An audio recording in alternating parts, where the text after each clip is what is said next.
Obrigada, Lívia.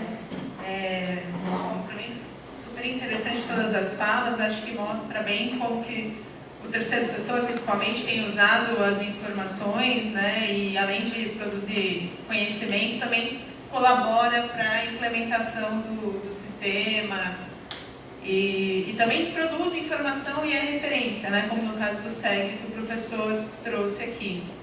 Vamos para perguntas?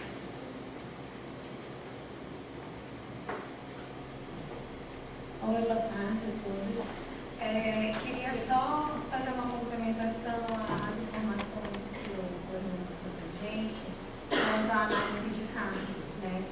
A gente tem analisado pela Secretaria hoje aproximadamente 50% dos carros. A questão é que a grande maioria está notificada ou precisa de retificação.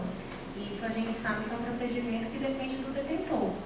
Então, a gente tem tanto a análise automática quanto a análise realizada pelos técnicos, né? A gente sabe aí que ainda tem uma demanda grande, que ainda tem os outros 50%. Então, de 194 mil, a gente analisou 97 mil. Então, um pouquinho mais de 50%. Mas uma grande parte desses 97 mil que a gente consiga analisar precisa ou de retificação ou de algum tipo de comprovação documental para a gente poder finalizar e validar de fato, né? E aquela questão de quando eles retificam, eles não saem do PROD. Validados estimados. Validados eu vou confirmar essa informação, mas analisados a gente tem mais de 50% aí aguardando lá. E aí fora aqueles casos especiais, né, de associações, porque quem faz o cara é o INCRA, e aí existe já mais um PROD maior, assentamentos, etc. E aí em outros casos mais complicados. Porque no SICAR não trabalha mais com carro definitivo, né? Então o carro é um produto dinâmico. Então não dá para dizer, ó, esse seu carro vai ser sempre assim, então ele está validado. Então qualquer pessoa que está lá mesmo, que passa pelo processo de análise, ele é passivo de uma reanálise. E ele deve fazer isso caso aconteça com a sua propriedade. E só aproveitar também para falar com relação ao PRA, o PRA ele nasceu num projeto separado, né? Por exemplo, o PRA não utiliza o PROD, o PRA utiliza a classificação e outros métodos de análise. Então, embora realmente o SIGAN tenha existido na Secretaria, tenha cumprido o papel para escoar a produção de carne e assim por diante, só para deixar bem claro que são programas distintos e metodologias distintas também que a Secretaria utiliza.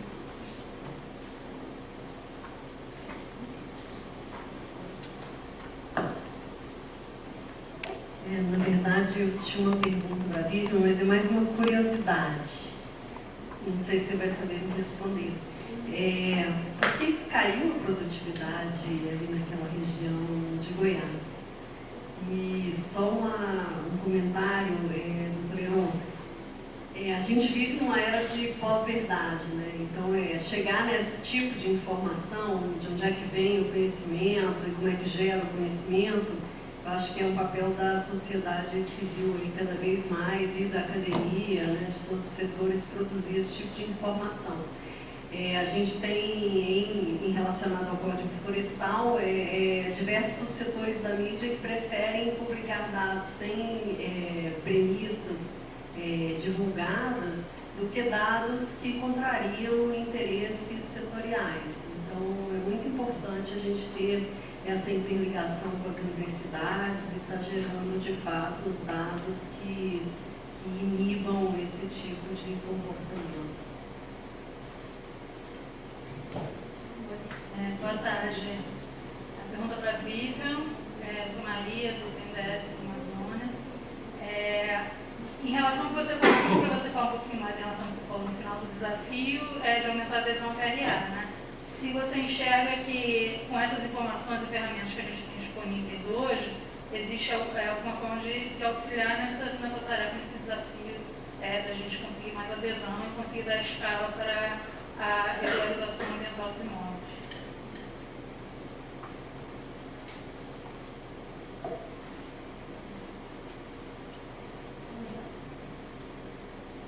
Vivian, eu achei sua apresentação fantástica. Eu acho que o Ivan traz essa bandeira de defesa do CAR como realmente o princípio de tudo para a gente fazer uma gestão ambiental séria, coerente, né?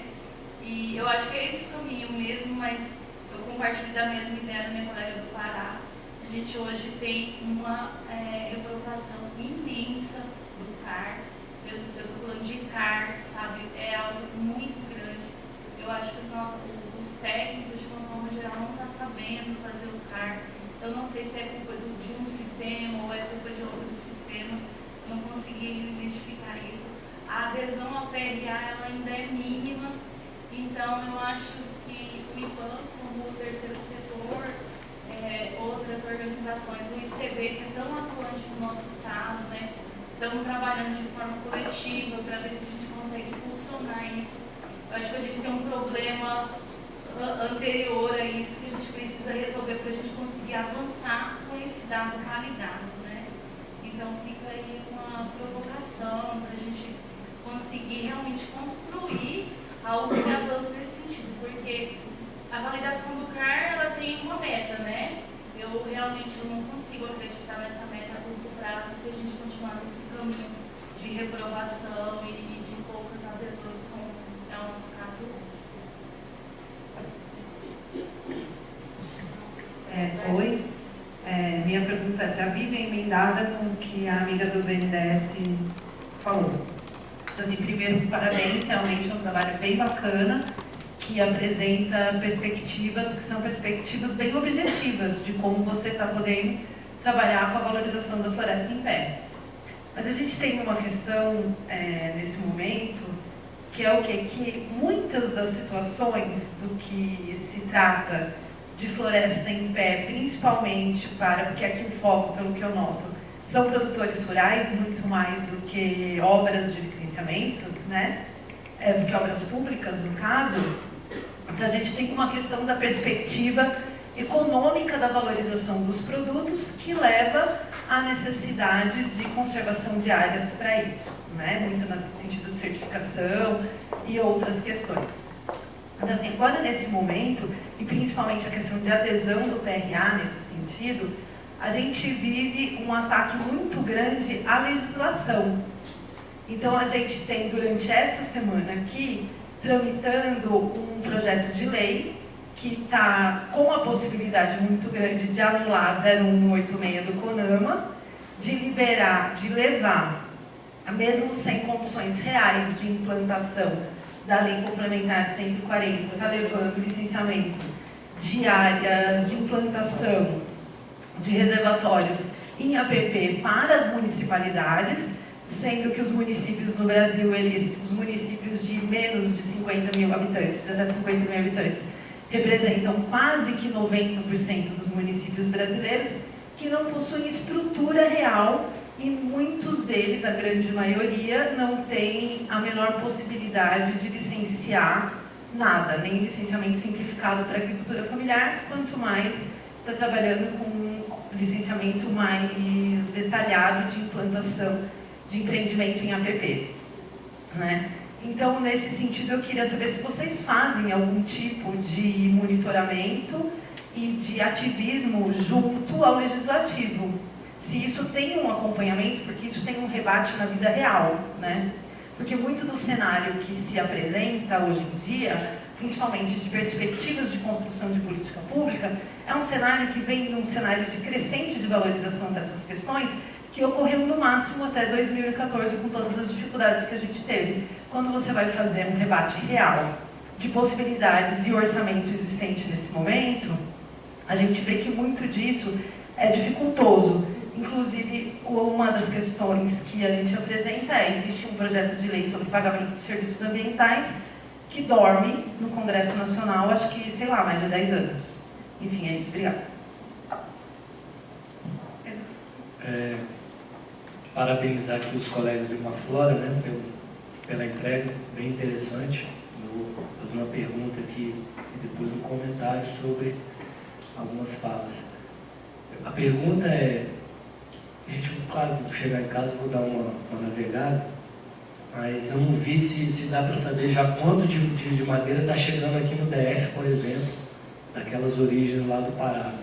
Se vocês fazem essa agregação de dados, né? Saber quanto de cada espécie, de cada produto, enfim. Essa foi a dúvida que surgiu. Sobre os comentários que surgiram, uma das conclusões do nosso colega ali do Amazonas sobre a questão das retificações, né? Só compartilhar com vocês, falar um pouco da ferramenta que nós desenvolvemos, o SICAR, junto com os estados, e que muitos estados estão utilizando já para analisar os cadastros, né, e até para fazer um acompanhamento de monitoramento. Nós já fazemos o registro de todas as mudanças que acontecem no cadastro, né? Então, assim, claro que a liberdade de fazer pode ser mal utilizada. Às vezes é uma retificação necessária, né? Mas o pessoal acaba utilizando por mal. Mas, de toda forma, só para deixar claro que o sistema ele já registra todas as modificações no momento que elas são feitas. E tem uma ferramenta que facilita a vida de quem entra, porque ele pode comparar cada declaração e cada retificação uma a uma, e o sistema já aponta o que mudou em relação àquela anterior, aquela de referência, né? Então, assim, não resolve o problema, mas como eu vi na conclusão que falava que a gente precisava criar meios de identificar esse tipo de situação, o passo inicial foi dado. Então, no nosso banco de dados, a gente armazena todas as versões do cadastro. Tá? E o último comentário, pegando o gancho ali do comentário da colega do Mato Grosso, acho que é importante a reflexão sobre essa questão da análise do carro, né? Até complementando a minha fala de manhã, o CAR ele inicia no momento em que a gente precisa dar vazão aos atos administrativos de autorização de desmatamento e manejo e aprovação de reserva legal. Quem ia procurar a aprovação de reserva legal nos órgãos ambientais normalmente era quem ia vender o imóvel, quem queria realmente fazer um manejo ou ter um desmatamento. Então a demanda ela sempre girou em torno desse processo. No momento que veio o Código Florestal e criou o CAR obrigatório para todo e qualquer imóvel rural no Brasil, gerou uma demanda de serviço que a administração não está capacitada para absorver. Então, a lei ela tem uma coisa que é excelente, que é uma base que vai servir para a gente fazer um belo trabalho durante muito tempo. Mas ela não se preocupa com a capacidade da administração pública de executar. Então, assim, por um lado, importante o que o colega aqui falou, que o conceito de CAR validado, nós não trabalhamos. Nós trabalhamos com um conceito de um CAR que é analisado e que pode sofrer modificações. Então, a análise ela não acaba. Por outro lado, a gente foge também do conceito de que a análise do CAR é 1 a 1. Eu pego um CAR e eu analiso. Não. No momento que o CAR chega na base de dados do SICAR, o nosso receptor ele já roda uma série de verificações automáticas que estão em evolução. Aquela parte de monitoramento do desmatamento, da dinâmica, a verificação de inconsistência entre o que foi declarado e o que o mapa indica, é um norte de evolução que nós estamos buscando para que isso aconteça sem que necessariamente eu tenha uma ação de um técnico que pega aquele cadastro para analisar. Então, assim, não tem como a gente imaginar que todos os cadastros vão ser analisados em curto espaço de tempo com um detalhamento que acontecia dentro do processo cartorial que acontecia antes. Então, a tecnologia permite que a gente analise esses cadastros de uma forma automatizada em complementariedade com a análise individualizada, né? Agora sim, o que eu sinto falta de repente, né, e nós da administração pública, a gente conta com a sociedade civil para implementar a política. E o Código Florestal ele tem um aspecto muito relevante que eu vejo poucas pessoas falando, né? Eu vejo com muito bons olhos todos os esforços que são feitos de modelagem, de estimativa, de avaliação do potencial dos mercados, de CRA, por exemplo, questão da regularização. Mas o Código Florestal fala que a gente pode credenciar instituições para realizar a análise do carro. Realizar a análise para uma CRA também, por exemplo. Então, assim, é algo que é pendente de regulamentação.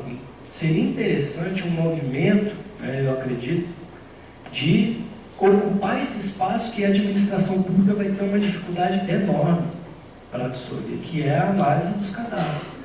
Certo? Obrigado. Obrigada, gente. Vamos fazer uma rápida rodada de respostas e comentários, uns 2, 3 minutinhos para cada um, pode ser?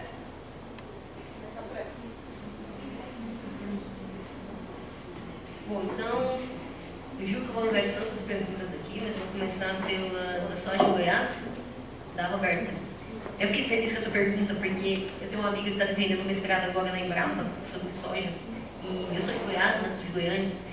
E ela trabalhou justamente com a questão do ano 16, 17, com a safra 16, 17, que foi realmente horrível em Goiás, foi horrível.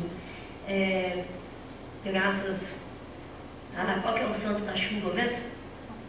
Então, graças a São Pedro, a gente tem uma melhor safra 17 e 18, que realmente recuperou o problema do ano passado que a gente teve em Goiás. Mas Goiás hoje é posicionado como o quarto maior produtor de soja, junto com todo esse eixo de centro-oeste que se destaca na produção de soja mundial e em geral no Brasil. E basicamente grande parte do déficit de soja de produção de Goiás foi dada aos atrasos da chuva. Então, não somente as quebras de safra, mas também o atraso que a gente teve no plantio foi uma coisa muito prejudicial. Ano passado, durante a safra 16 e 17, foi quando a gente teve preços mais elevados da soja do que os vistos da safra 17 e 18. Então, agora, esse ano, quando atinge 95% de todo o potencial de produção de Goiás, que foi registrado na última safra, aconteceu um efeito rebote do ano anterior, ou seja, quem antigamente plantava milho depois da segunda safra passou a plantar sorgo, o que dá uma menor rentabilidade. Fora que o preço, a infraestrutura decaiu demais em Goiás, elevando muito o preço do transporte. Então tem toda assim, uma série de fatores que quem estuda o que impactou no preço e na queda de produção de Goiás diz que foi a chuva. Mas existe uma série de fatores que levam ao decaimento de Goiás, mas que a boa notícia, né, já que é um mercado consolidado e do qual o IBAMA como instituição nunca quis diminuir a progressão econômica do Brasil, mas sim dizer que é possível conservação e produção. Então, no estado em que a gente tem grande produção e o desmatamento é consolidado há muitos anos, a gente volta a ter então, um estado legal de produção, bastante produção. Mas essa é uma situação que a gente viveu aqui no Distrito Federal. Ninguém está isento de ficar sem água durante vários dias aqui, durante esses últimos anos, esses últimos meses. Acho que vai acabar agora mês que vem o funcionamento. E se isso volta a acontecer, a gente volta a ter problemas econômicos sérios no Brasil, não somente em Goiás, mas de quebra de safra e esses atrasos. Então, associando com a pergunta de PLA e pensando no cenário do Cerrado como berço de águas, importante regulador hídrico nacional, a gente realmente precisa pensar nesses projetos de restauração de uma forma muito estratégica, não somente sair restaurando qualquer porção de área, mas porções de área sejam significativas para manter serviços e ecossistemas.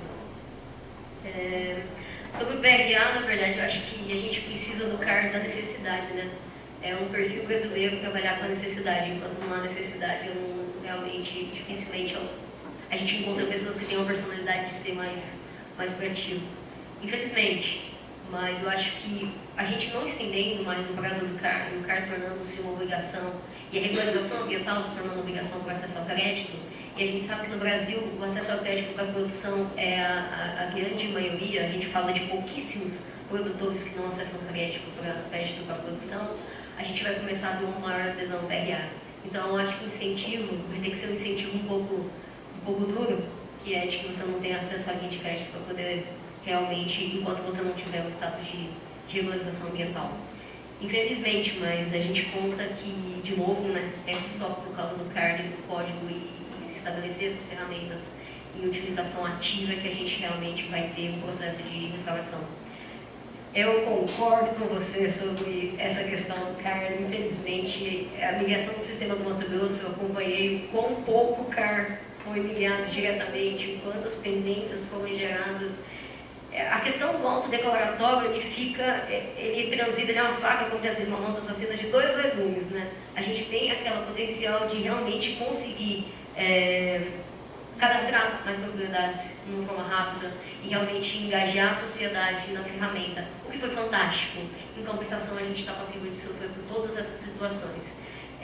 Eu acho que todo o sistema que leva hoje a pendências e a reinscrição do CAR vai vir para corrigir isso, mas eu não consigo pensar em como isso poderia ter sido diferente no passado. Então, eu acho que foi uma opção que o Brasil fez. Aceitar que cadastros pessoais, de pessoas que às vezes não tinham o menor conhecimento de tigela, pudessem entrar com sua propriedade, mas que hoje pudessem resolver suas pendências. Então, eu vejo isso, essa situação que a gente vive no CAR, muito mais como o outro lado, né, the dark side of the moon, da ferramenta, mas que hoje já vem sendo resolvido. Mas, de qualquer forma, eu atribuo ao CAR no caráter declaratório uma decisão muito inteligente. Por fim, sobre o legislativo, sobre a atuação do IBAN, sim, a gente, na verdade, o IBAN tem no DNA da instituição a ciência. Então, a gente desenvolve ciência sempre para pautar a política pública, sempre para trabalhar. Inclusive, a gente tem aqui na sala vários parceiros, o ICV, que inclusive compõe dentro do Termômetro do Código Florestal, que está com a gente no Observatório do Código, a parte de transparência, e que com esses parceiros a gente tenta embasar o que a gente pode fazer com política pública, não somente reativa, mas um exemplo reativo que a gente teve foi a questão da fauna do jabuti. Há muitos anos atrás, ainda nas discussões da 163, o IBAN fez vários trabalhos de risco de desmatamento na região e que pautaram a criação de algumas unidades de proteção.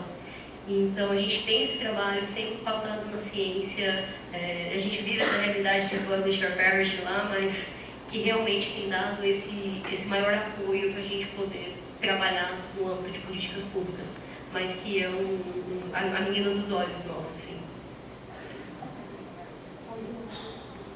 Só complementando aqui a resposta sobre a atuação junto, acompanhando as atividades do Legislativo, o Observatório do Código Florestal também tem alguns membros que desenvolvem, são reconhecidos por isso, por exemplo, o ISA, que está aqui, a WWE, a SOS Mata Atlântica. Acho que depois, se o Maurício também quiser comentar um pouco dos desafios, dos avanços desse trabalho de advocacy, pode ser na próxima mesa. Bem, realmente, talvez eu não tenha sido muito claro na minha colocação, na minha frase final. Realmente, fica claro lá no site do SICAR que aconteceu a edição no CAR, a gente consegue saber se o CAR foi editado. O problema é que o comprador final, o que interessa para ele é o formato que está o CAR final. Só para ter uma noção, de 2016 para 2017, houve um aumento muito grande dessas edições que foram estratégicas, edições para redução, para retirada de desmatamento do limite. Eu não lembro agora o número de cabeça da Amazônia, eu lembro do Pará, mas não está muito distante. No Pará, em 2016, foram 200 edições com esse objetivo, ou que tiveram esse resultado de a retirada do PRODES do seu limite. Em 2017, foram mais de 1.000, saltou de 200 para mais de 1.000 casos. Então, e além disso, tem a edição estratégica na entrada. Você já declara o seu CAR com limite que retira desmatamento. E não é uma retirada, e tem muitos casos que eu posso demonstrar, que não é uma retirada de uma área muito grande, é retirada precisa, às vezes milimétrica do PRODES, do limite da propriedade. O que eu sugiro na minha conclusão é que poderiam ter ferramentas adicionais, além da identificação que ocorre realmente, você está certo, mas ferramentas, por exemplo, fez uma edição numa área de PRODES, gera um alerta, porque isso aqui é uma situação muito específica. Ele editou não para venda, ele editou para retirar PRODES, gera um alerta. Pode ser por outro motivo a edição dele? Pode, claro, mas por que ele não apresentar uma justificativa? Porque você editou justamente na área de PRODES depois de 2008. Eu acho que poderia se tornar um alerta específico para esses casos, para fazer uma apresentação de defesa do proprietário, apresentar o documento fundiário. Já que na declaração, ele que define o limite da propriedade. Ainda falta essa questão de amarrar isso à questão fundiária. Eu acho que um alerta específico em edições que tem como finalidade a retirada de PRODES poderia ser um elemento que poderia ajudar nesse processo. Seria um filtro a mais, né, nesse processo. Evitaria desses 1.000 que editaram, e são mais de 1.000 para toda a Amazônia, que eles possam estar comercializando. Tudo bem que o órgão ambiental vai fazer análise, mas o que importa para o comprador é o limite que está final ali. Se não tem PRODES, Ele só quer comprar, ele não quer saber se está cumprindo a legislação, ele quer comprar. Tá ok, eu vou comprar a tua produção.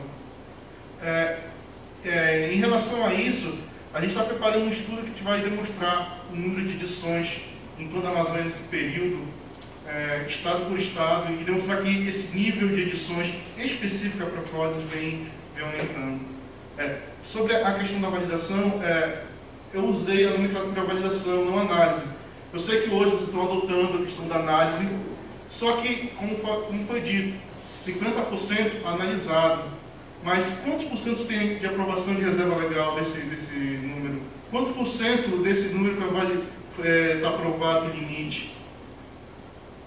Se está analisado, não significa que está ok. O que interessa para a nossa análise aqui, para venda, para comercialização, é quanto desses estão ok realmente hoje. Talvez é isso que importa. Tudo bem que no futuro vai passar por uma nova análise, vai dividir a propriedade, vai vender, vai ter que fazer uma nova análise. Tudo bem, mas quantos desses tem já a aprovação dos elementos principais do carro? Talvez seja esse o ponto que eu queria colocar quando eu falei validação, não necessariamente análise. Bom, eu vou responder a pergunta de Roberta. Ela falou sobre a questão da fake news, né? Fake news é uma informação falsa, com objetivos políticos claros, né? Que é utilizado especialmente pelos políticos, né? Para desviar o foco de alguma investigação, etc. É diferente de informação falsa ou informação equivocada. Eu percebi que os órgãos, normalmente, quando a gente pede informação, eles ficam meio assim, ressabiados para dar essas informações, porque eles ficam com medo de ser responsabilizados. Dar uma informação errada, você vê lá como o Ministério da Educação e Relações Exteriores deu 2 respostas, né? Para amanhã não ser processado, dizer, olha, você deu uma resposta aqui dizendo que era da Unesco, e, entendeu? Gerar então, mas o objetivo não foi um fake news. Aí vem a questão.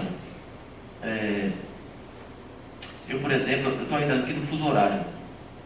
Eu cheguei antes de ontem.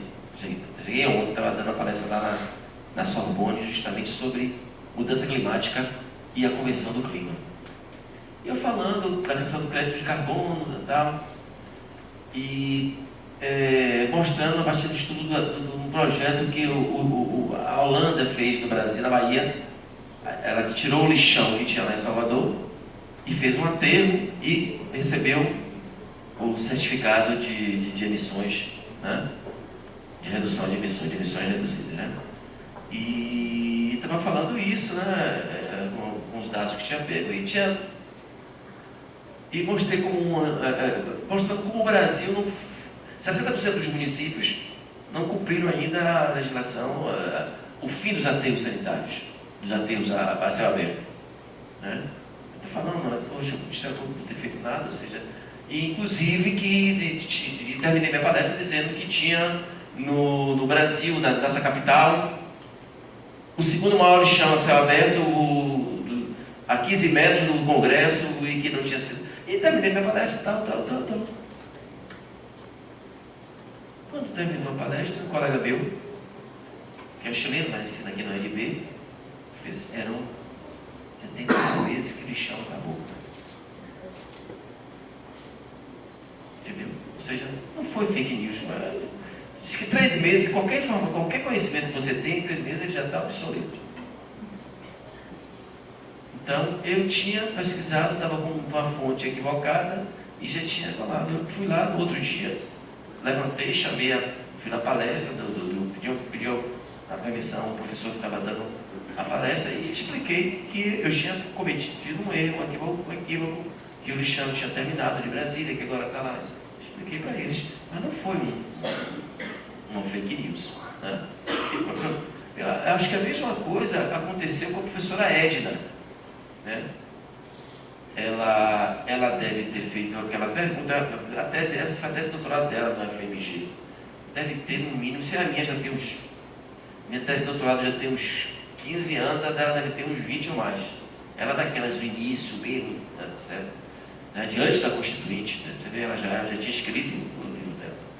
Então, naquele tempo não tinha internet para essa divulgação, não tinha acesso às informações, à transparência, ela deve no máximo ter entendido que foi realizado no prédio. Então, uma conferência, uma declaração tirada num prédio da Unesco, proclamada no prédio da Unesco em Paris, etc, etc, logo é uma declaração da Unesco, né? Então ela escreveu isso e o deputado Fábio Feldman, evidentemente, na hora de fazer o fundamento do artigo 225 da Constituinte, ele deve ter utilizado aí essa informação, dizendo, olha, na perspectiva de que os constituintes levassem mais em consideração uma declaração que tinha sido feita pela Unesco, que é um órgão de apoio da ONU, do que de uma simples ONG, Liga Internacional de Direitos dos Animais, de Proteção Animal. Então, como foi no prédio, ele usou isso aí e continua se repetindo até hoje, né? Mas eu não acredito que tenha sido uma fake news, acho que foi mais um processo de informação que foi equivocado e que está seguindo, né? Uma única coisa que seja é que ela é do bem, que ela veio proteger o meio ambiente, ela não veio retirar direitos, ela veio, né, e faz do Brasil hoje uma referência, né? O Brasil é um país que tem a maior biodiversidade do mundo, talvez. Então, se ela tem uma Constituição avançada, né, proteção dos animais, graças a essa, não fake news, mas essa informação equivocada e que passou para os constituintes. Respondendo à pergunta do Pedro, a gente na plataforma ainda não tem esse dado bruto por estado. A gente consegue ver no mapa, da mesma forma que eu coloquei Brasília como exemplo, poderia colocar o Distrito Federal. Aí todas as transações do Pará para o Distrito Federal, você consegue visualizar. Quando for para Bahia, por estado a gente consegue só pelo mapa. Agora no fluxo, que a gente mostra de custódia, e aí realmente tem que ser super desagregado, ou por município, por empreendimento. Essa informação seria fácil a gente fazer, só fazer uma função soma e somar todos os municípios do Pará, por exemplo, e fornecer essa informação. Eu até anotei aqui como sugestão, mas hoje ainda não. Obrigada, viu? Amei essa aqui.